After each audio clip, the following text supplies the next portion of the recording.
எருசலேம் நகரத்தில் பெத்ஸ்தா என்ற ஒரு பெரிய நீர்க்குளம் இருந்தது.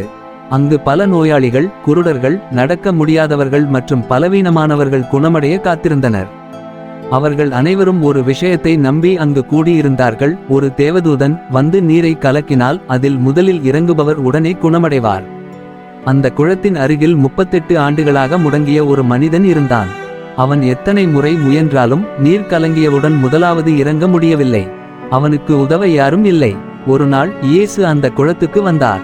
முடங்கிய மனிதனை பார்த்து கருணையுடன் கேட்டார்: நீ குணமடைய விரும்புகிறாயா என்று. அந்த மனிதன் வேதனையாக பதிலளித்தான்: ஐயா, நீர் கலங்கும்போது எனக்கு உதவ யாரும் இல்லை. யாரோ முன் இறங்கிவிடுகிறார்கள். இயேசு அவனை பார்த்து: எழுந்து உன் படுக்கையை எடுத்துக்கொண்டு நட. அந்த மனிதன் அதிசயமாக உடனே குணமாகி தன் படுக்கையை எடுத்துக்கொண்டு நடந்தான்.